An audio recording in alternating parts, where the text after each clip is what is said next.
All right, welcome back. Assalamu alaikum wa rahmatullahi wa barakatuh. Walhamdulillahi rabbil alameen. Wassalatu wassalamu ala ashrafil mursaleen. Sayyidina Muhammadin wa ala alihi wa sahbihi ajma'een. The next part for us to study, of course, the next part in the surah is Ar-Rahman Ar-Rahim, but we've already talked about it, right? A'udhu billahi minash shaitanir rajim. Bismillahir rahmanir rahim. Alhamdulillahi rabbil alameen. Ar-Rahman Ar-Rahim. Malik Yamidin. So we already talked about Ar-Rahman Ar-Rahim when we did the Bismillah part. So the next part for us to talk about is the secrets of Maliki, yaum, Deen. First word, well, let's look at the translation of the expression first. Malik, yaum, Deen. 3 words. Malik is master or king, depending on how you read it. If you read it as Malik, which is correct, there are 2 ways to read it. You can read it as Malik, which means king, or you can read it as Malik, which means owner or master. So Allah is both master and the king of the day of reward and punishment. The word yaum means day, and ad-Deen has the idea of reward and punishment and has other meanings. We will spend some time talking about ad-Deen in just a few minutes, inshallah. Let's look at the next word, which is yaum, which means day. And because of Arabic grammar, we get this idea of. That's why I put it in parentheses. There are 2 translations. Both are valid simultaneously. Okay. Master of the day of reward and punishment, or king of the day of reward and punishment. We work hard in this life and we expect the reward on Yamidin. That's when we get the reward, and we hope that we will not be punished, and we ask Allah for forgiveness so He does not punish us. So there's a multi-dimensional linguistic nature of the Quran. You get more meanings with fewer words, right?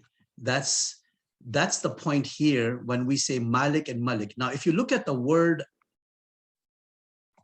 the first word here, it's meme, and you notice the alif is not written clearly. It's kind of small and kind of hovering up above. This alif is called alif khanjariyah, or the dagger alif. It looks like a dagger. Why did they write it like that? There's a very good reason why they did it that way. If you look at the Mus'haf, there are many ways to read. There are 7 variant recitations of the Quran, and even more than that, but 7 mutawatir. 7 mutawatir, meaning the 7 are perfectly preserved and highly authentic ways of reading the Quran. And these are slight variations. And so the Mus'haf, which means the written book, the Quran, the written form of the Quran, not the recited form of the Quran, the Mus'haf does not have, it only has meme, lam, and kaf written. And they deliberately did not, on purpose, write the alif. Because if you write the alif, it looks like Malik. If you don't write the alif, it can be read as Malik or Malik. And that's exactly why they didn't write the alif, so that you can read it both ways, as Malik or Malik. Most of the people nowadays in the world read it as Malik because of the Hafs recitation that has become very popular and widespread. But if you go to West Africa, where the Maliki tradition is there, they read Malik. So if I take the Mus'haf and give it to somebody from Middle East, they'll say Malik. If I take the same Mus'haf and give it to somebody from West Africa, they will read it as Malik. So this is the beauty of the Quran, is that it is multi-dimensional. The next word for us to dive into is the word ad-Deen, This is a powerful word. Semantically, it has meanings, and figuratively, it has meanings. Let's break it down. Semantically, or lughatan, remember this interesting keyword, lughatan. Lughatan means semantically.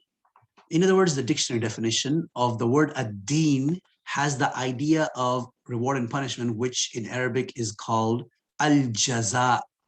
Al-jaza means compensation, either reward or punishment.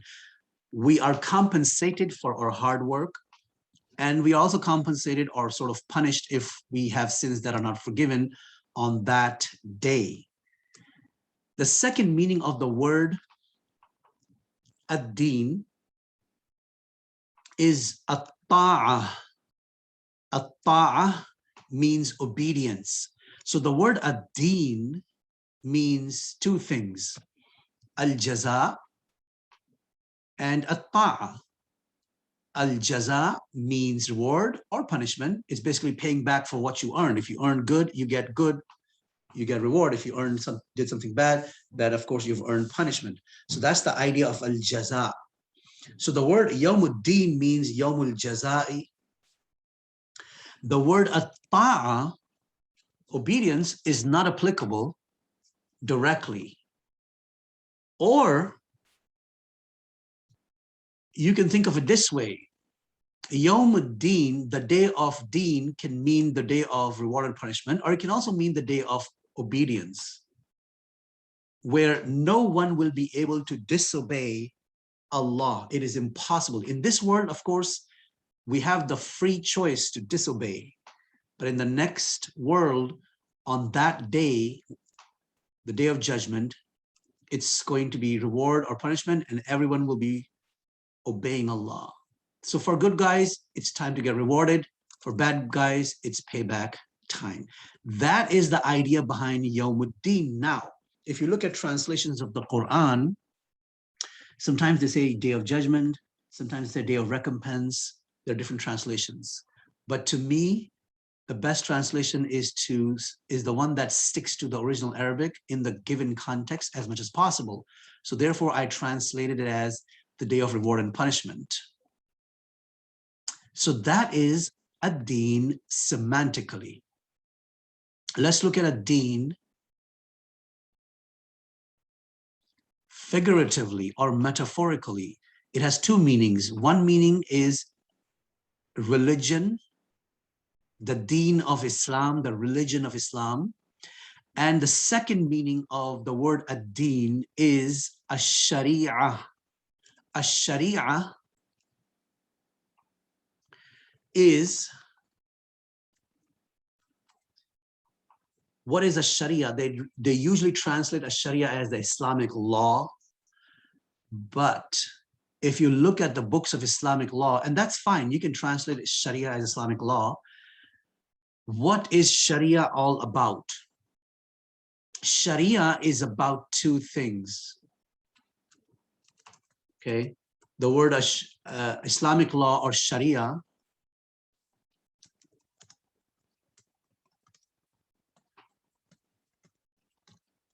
is about two things.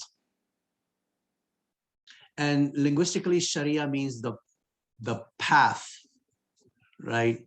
The path, usually a path to the source of water. So a Sharia Islamic law is about two things.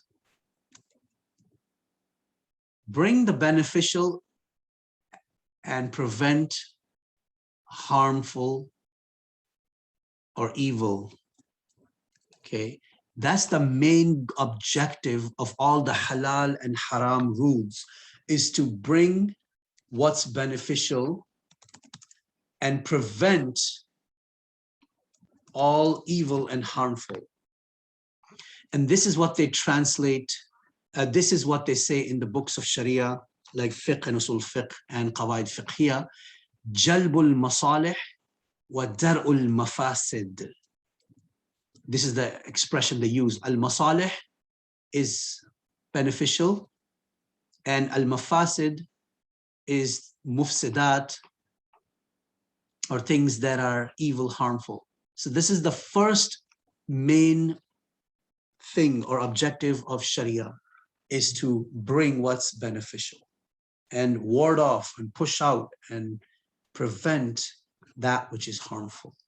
The second way of looking at Sharia is commandments and prohibitions. It's just commandments, do this, do that, and prohibitions, don't do this, don't do that. And commandments is called al-awamir, and prohibitions is called an-nawahi. Al-awamir, commandments, and prohibitions, an-nawahi. So the word ad-Deen can mean, it does mean al-jaza or at-ta'a, lughatan, semantically, and figuratively that has been extended to mean the religion itself. What is your deen? My deen is Islam. And it also means, a deen also means a sharia, which is about two things: beneficial, bringing the beneficial and preventing harm, and commandments and prohibitions. The expression Yamidin, the day of reward and punishment, appears 13 times in the Quran. It's time to check our understanding. How many attributes of Allah have been mentioned so far in Surah al-Fatihah? Actually, there's no more attributes. So what is the total number of attributes that have of Allah that have been mentioned? Do not count the word Allah and do not count the repetition. So the four attributes are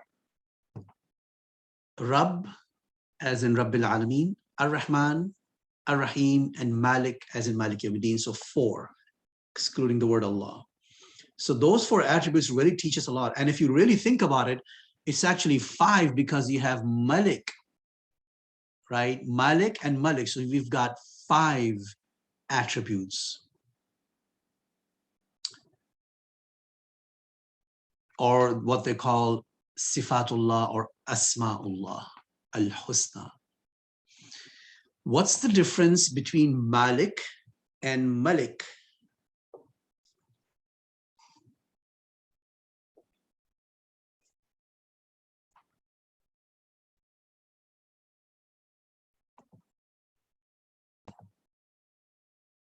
Malik is owner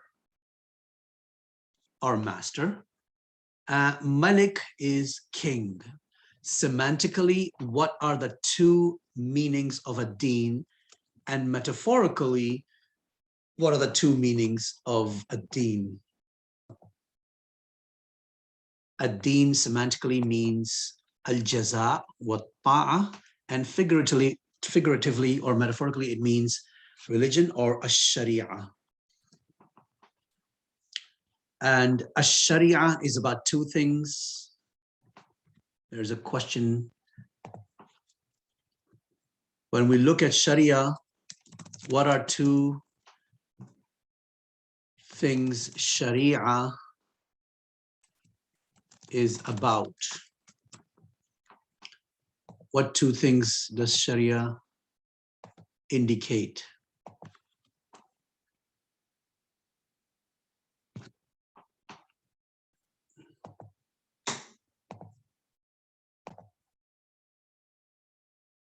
The first thing is to bring what's beneficial and push away or prevent all harmful, evil things.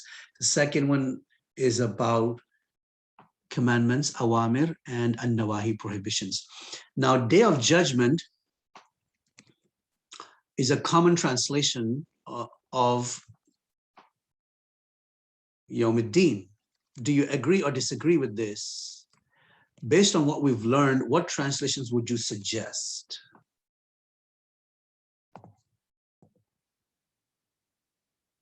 So you can say master or owner or king of the day of reward and punishment. That's the translation that you could go with. So we're done with that lesson. Alhamdulillahi Rabbil Alameen, wassalatu wassalamu ala ashrafil mursaleen, Sayyidina Muhammadin wa ala alihi wa sahbihi ajma'een.